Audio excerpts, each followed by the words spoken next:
Here is Elizabeth Warren.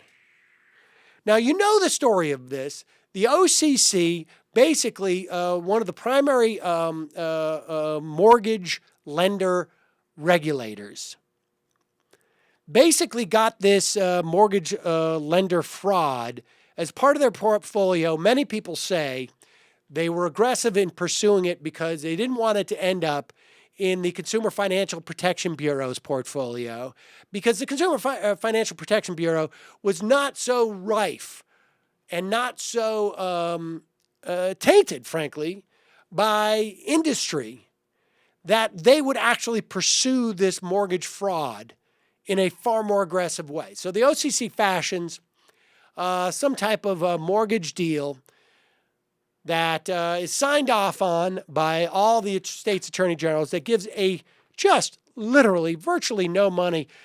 Chris Hayes did a report on this the other day.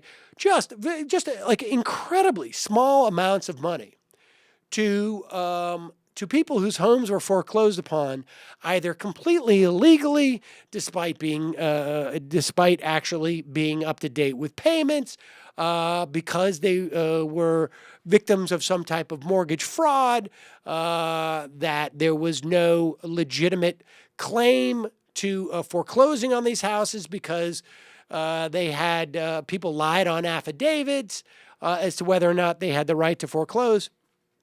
So the OCC hires private, essentially, examiners who had, in many instances, worked for the same companies that perpetrated the fraud to examine whether or not these homeowners deserved any payments, gave them a payment that actually represented a fraction of what these private consultants got for making that determination. And now the OCC is sitting on this bank of data that shows which one of these institutions committed fraud, in what way, et cetera, et cetera. And they are refusing up to now to make that information known to the public. Now, of course, the banks did not get any type of civil protection. And when the government finds information generally in criminal investigations, even that they have settled, they release this information. That's why we see all these security suits that are taking place, private security suits. Although much of that, frankly, has also come from we've seen the information go the opposite direction. Government picking up suits based upon private litigators' works. But nevertheless, so here's Elizabeth Warren asking the OCC regulators, where's this information? Why are you denying the public this information? Are you going to reverse that decision? Here it is. You now have evidence in your files of illegal activity, I take it, for some of these banks. I get that from the evidence you've released about the charts, who's going to get paid what. So if someone believes that they have been illegally foreclosed against, will they still have a right under this settlement to bring a lawsuit against the bank? Yes. All right. Now, if a family wants to bring the lawsuit, you're both lawyers, would it be helpful, if you're going against one of these big banks, would it be helpful for these families to have the information about their case that's in your files? Mr. Yes. Ashton? It would be helpful, obviously, to have information related to the injury. Yes, it would. Okay. So do you plan to give the families this information? That is, those families that have been victims of illegal foreclosures, will you be giving them the information that's in your possession about how the banks illegally foreclosed against them? Mr. Ashton? I think that's a decision that we're still considering. We haven't made a final decision yet. So you have made a decision to protect the banks, but not a decision to tell the families who were illegally foreclosed against? We haven't made a decision about what information we would provide to individuals. That's true, yes. Mr. Stepana? We're in the same position. So I just want to make sure I get this straight. Families get pennies on the dollar in this settlement for having been the victims of illegal activities or mistakes in the bank's activities. You let the banks, and you now know individual cases where the banks violated the law, and you're not going to tell the homeowners, or at least it's not clear yet whether or not you're going to do that?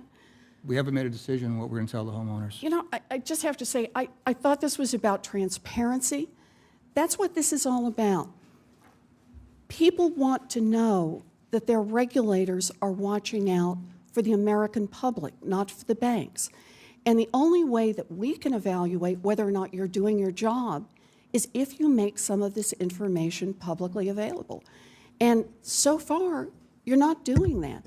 And without transparency, we can't have any confidence either in your oversight or that the markets are functioning properly at all. So, and that people are going to receive proper compensation for what went wrong. It's jaw-dropping. Can you imagine, even for a moment, a district attorney saying, "Yeah, we got this all this evidence about criminal wrongdoing. We're not going to talk about it. We're not going to bring it up. We're not going to let the public know about it." Because it would be like a market burden on the criminals. The argument is that this will give away trade secrets. That's literally the That's point. what their argument is.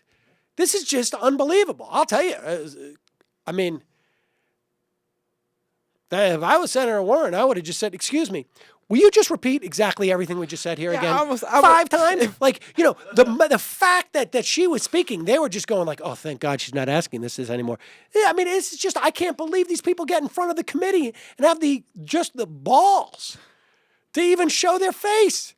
I would love to hear that conversation in your words. Please go ahead. Yeah, I mean, are you effing kidding me? Like, Right. Repeat what you just said.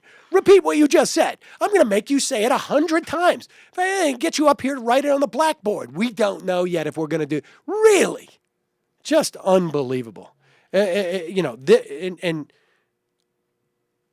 I don't even know what to say. What we about thought is that if we arrested this drug running ring, that would unfairly disclose where they got their products from in Latin America and jeopardize their long-term supply chain. Right. So we're just going to hang out on that. I think it's actually probably like what it could do is it could jeopardize the parts of their businesses that are actually legal.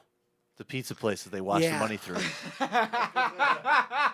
Well, Yeah. if you go after the cocaine, think about Nino's? Right. I mean, what's going to happen to them? how do you think they got them dollar pizzas? What do you think subsidizing that? There you go. It's probably true, right?